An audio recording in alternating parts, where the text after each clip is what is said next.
Hi, everybody. I'm going live for a few minutes today. I just thought I'd try something a little different. I'm going to read to you my Focus Friday blog post from last week, and just see how long it takes to read that, and in case you missed it last week, and we'll see how that goes in a minute. I will click over to that, and my Focus Friday blog post last week was called Let's Focus on Black Dots. Gary and I went to a pastor's retreat at the Cove in North Carolina last week. We had a wonderful time meeting other pastors and their spouses, listening to the inspiring speaker, and enjoying delicious meals. After some free time on Tuesday afternoon, we got in line for supper. We visited with the others at our table, including one couple we had eaten with on Monday evening. Afterward, we figured we had a little time before the next session started, so we went to the basement bookstore for a while. Neither of us had our phones with us, so we asked a man in the hallway for the time. He held out his phone and we saw that it was 6:07. We walked away. Oh, good, we thought. We have over an hour before the session. But then we said, no, that can't be right. Our supper time was at 6:05. His phone must be an hour off. We were further confused because he had said that his watch was an hour off before he showed us his phone. Poor guy, we thought. He has no idea what time it is. We went upstairs, but no one was heading into the auditorium for the session. We walked across the lobby, and then we saw people in line for supper. And it suddenly dawned on us, we had eaten at the wrong time. It really was 6:07, and we had eaten at 5 o'clock instead of waiting until our assigned time of 6:05. A black dot on each of our name tags marked us as the second group eaters. Oops. Such a little thing, but my mind spun as I tried to figure out how that had happened and dealt with the guilt of my sin. We got on the shuttle and went back to our room to hide in shame. Just kidding, but it did take a little work for me to let it go. Why didn't the cafeteria staff person point out our black dot and ask us to wait until our correct time to eat? Why didn't our table mates notice? The couple from Monday night must have eaten at the wrong time too. Was it on purpose or accidentally like us?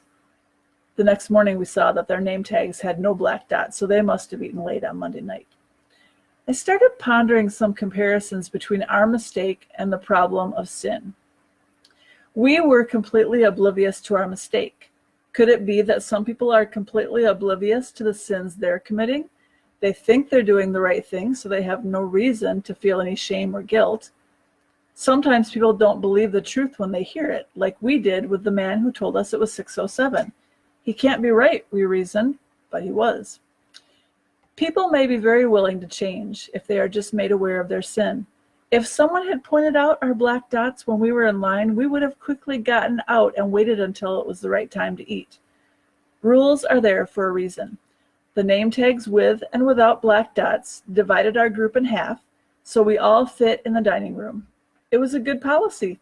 Too bad we didn't follow it. And while our infraction didn't hurt anyone, there are many sins people commit that do damage relationships, property, and our relationship to God.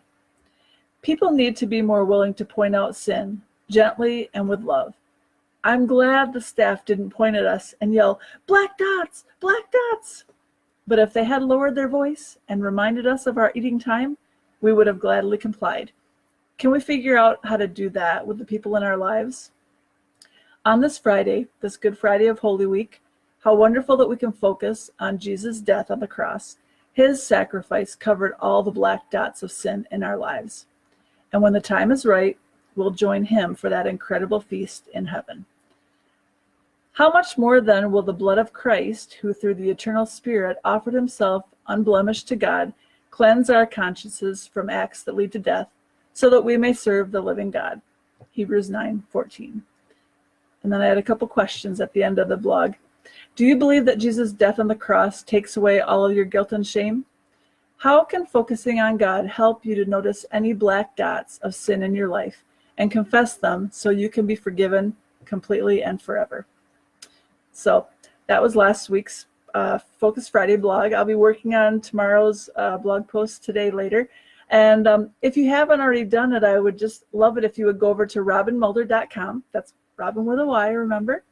And you can sign up to get just a quick email when I update that blog post tomorrow.